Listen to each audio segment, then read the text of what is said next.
Let's start the video with a little bit of clarity. It says Said Benrahma needs West Ham to lose. Not once. I am not for 1 second going to suggest our Algerian signing is hoping we get beat by Aston Villa.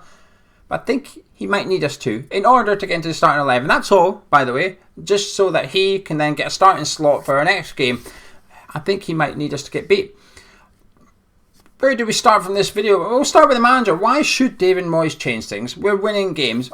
I don't think we're being convincing in the victories against Sheffield United or Fulham, but we've got the 6 points out of 6. We've won both games, and I'm not sure Moyes is going to change it. I expect to see the same 11 begin against Aston Villa as what started the last 2 games. Maybe the striking position might change with Antonio back now. There's a little bit of pressure on earlier, but having seen him get the goal, and Moyes has spoke about his confidence and stuff, I think he'll start the game anyway. The difference will be Antonio's on the bench and he'll be eager to get him on. However, the calls in the fan base are coming about Benrahma. People want to see Said Benrahma start games, and I can understand why. I think there was a lot of disappointment. We didn't even see him at all against Sheffield United, and particularly when Bowen looked a little bit fatigued towards the end, it might have been a good opportunity to bring him on and give him something, considering he came on against Fulham and set up the winning goal. Yes, he gave away the penalty. However, he set up the winning goal. He's got an assist this season, something Jared Bowen doesn't have. But we'll get on to that in a second. Back to the David Moyes thing. I don't think he will change it. And why should he? I am actually going to defend Moyes here, and I can understand why he would be reluctant. Should he change it, put Benrahma in for either Fornals or Bowen, and we then get beat and Benrahma doesn't have a great game, Moyes looks a little bit silly, doesn't he? He looks a little bit daft. Why have you changed a winning team and now look what's gone on and happened? Therefore, I think Benrahma is going to need us to lose a game in order for Moyes to then almost have an opportunity to change it without anything going wrong. If we lose, he puts Benrahma in and we lose again. It's not Moyes' fault, it's Benrahma's fault for not seizing the opportunity. Who does he replace, I guess, is the question. Well, Benrahma, we'll talk about him first. But I understand why fans want him to start, by the way. I'm not saying we shouldn't want him to start. I get it. I wanted to see him start in the last 2 games against Sheffield United, against Fulham. I know why people want to see him come in. But I also know why Moyes won't put him in yet, why he's a bit reluctant.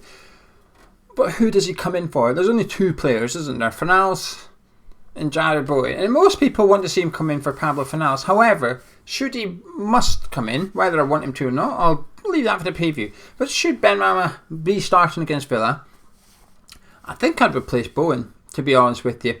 I think Bowen worked hard. Now, don't get me wrong, this isn't necessarily a poo-poo of Jared Bowen or anything. I think he works hard, but he's got no assists. He's an attacking midfielder, a number 10, a winger, whatever you want to call that role. He's got no assists so far. He's not created loads of chances. He's done alright. He's not created none, but he's just not... You'd want a little bit more from someone in such a... I don't want to say a privileged position, because he's got a lot of work to do off the ball. But in that type of role, you've only got 3 attacking players in theory, so you need them to be producing the goods. And he's done it to some extent, but what will be 9 games in now, and he's scored in 2 different games. Is that enough? To scoring in 2 games with no assists. I know he's got 3 goals, I know he scored a brace in 1, but no assists and only scoring 2 out of 9 games. It's not mind-blowing numbers, is it? And yes, you could then point out if he was creating loads of chances and Allier was missing them, you can blame Sebastian Allier, but he's not doing that. He's creating some chances, but not loads. Fornals, on the other hand, he's creating slightly more than Jared Bowen. Statistically, I'm not making it up, it's statistically slightly more than what Bowen is. He's got 3 assists to his name. I mean, granted, they're generally for Bowen, so it doesn't really work without Bowen in there. But I just think, I've covered this before and I'm just going to repeat it again for the sake of it now, but I do think the work Pablo Fornals does off the ball is ridiculous, really. He comes into that midfield 3 when we're out of possession. If you watch him the next game, just keep an eye on Pablo Fornals. When we're out of possession, Bowen tends to go out to the right and keep an eye on their left back, their left wing back, whatever, and help out defensively, which sort of allows Safal to sit into a right back position more than most. But Fornals has to come inside. He has to tuck into that midfield 3 so that it doesn't allow Souček and Rice to be outnumbered. He's got to try and make it a central 3 when we're out of possession. But when we're in possession, he's got to get up the pitch and also out to the left a little bit, as and when. But not only that, he's got to keep an eye on Arthur Masuaku and make sure our left wing back isn't getting outnumbered out there. It's a very difficult role off the ball. I think it's a harder job to do than what of Bowen.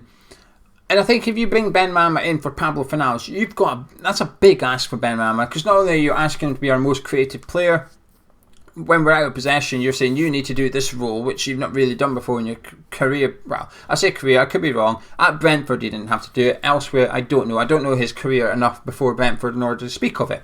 But it's a difficult job to do. It's one that requires a lot of trust from your manager. That trust has to be earned. Pablo Fornals had to earn his trust. When Moyes first came, he put Fornals on the bench despite him being arguably our best player in the Pellegrini. Moyes said, no, none of that. Away you go. We're starting fresh. Let's see what you got. Fornals has built up that trust with the manager. And I think it's invaluable. And I think that's why Said Benrahma is going to struggle to get into our team.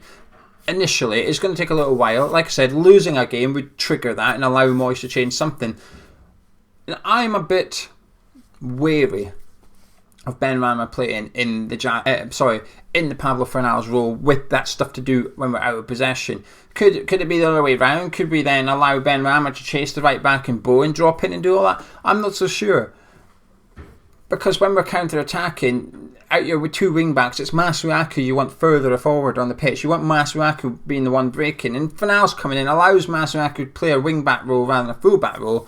Whereas it's just what I felt. I could be talking absolute rubbish here, probably am. But I often feel that we're trying to keep Masuaku slightly further forward when defending than what we are with Soufal in order for the counter-attacks to break. We can then go forward at speed. And if Benrahma comes in, I'd rather see him replace Bowen for the out of possession stuff as well. You're only saying to Benrahma, just keep an eye on the left back. That's all you've got to do. Listen to what Soufal's telling you. Do what Declan's telling you to do. That guy is your immediate opponent when you're out of possession. And I just think it's a lot more difficult for him to replace Pablo Fornals. It would make me nervous, to be honest with you. I'd be nervous as to whether Said can do it. There's probably fans of Brentford or Algeria watching this and Said Benrahma can do that easily. And when I watch Brentford, which is often enough actually in Championship, as I said, I watched the most last season in Championship, just like most people. They were entertaining. He was good at the high press. He was good at pressing defenders. But tracking back, there was a few games I thought when I watched Brentford that it was one of Brentford's weak spots, if you like. The fact that Benrahma wouldn't always track back and get back. Maybe not lazy. I wouldn't call him lazy. It was perhaps a tactic so that when they got the ball back, when they won possession, which they had the majority of it at the time, Benrahma's then in an attacking position already. We don't have that thing at West Ham. We don't have that privilege for him. He's got to get back. He's got to do the defensive side of the game. And I just think the Fornals role carries a lot more defensive responsibility than what the Jared Bowen one does. And I think Bowen, when I did the ratings video 2 weeks ago, maybe it was international break, and for the season I gave Bowen a 6 out of 10. And I tried to say in that, I don't think he's having a bad season. I think he was having an alright to good season. But I expected better from him. I thought he'd be a Hammer of the Year contender, to be honest with you, Jared Bowen. I did. I genuinely thought Bowen would be challenging for Hammer of the Year this season. I just felt that he was quite far away from Ogbonna, perhaps. Like I said, doesn't mean he's having a bad season. Just not as good as I thought. And I've not been overly impressed by him for the last couple of games. He's done all right. He's not playing bad. I just want to see a bit more from him. Dropping him, would it punish him? I don't know, but it would be a big statement from David Moyes. I think it would be a statement that says, okay, it's not good enough at West Ham. I want more. I want excellent every week from whichever player I put out onto that field. And anyway, that's it. I just want to talk about Benrahma, really, because I see on social media a lot of people wanting him to start, and I understand why. But I don't want to see him replace Pablo Fornals, to be honest with you. I'm a bit worried what he's got to do, and if he can do it out of possession, particularly when he's just getting into the team. There's going to be a lot of expectation. We're all going to be watching and going, well, come on then, this is your opportunity. Let's see what you've got. And I'd be a bit nervous, actually. Said Benrahma, I think he's going to have to wait for West Ham to get beat before David Moyes changes and puts him in. Anyway, I'm going to disappear now. If you like this video, drop a like on it, subscribe if you're around here. We've got a video coming up tomorrow which is a little bit different. It's all about a new contract for David Moyes. We've got a few people giving their opinions on it, so keep your eyes out for that. And then myself and Gonzo will be back with the Aston Villa preview as well later on in the week. Until then, look after yourselves, be happy, and I'll see you soon.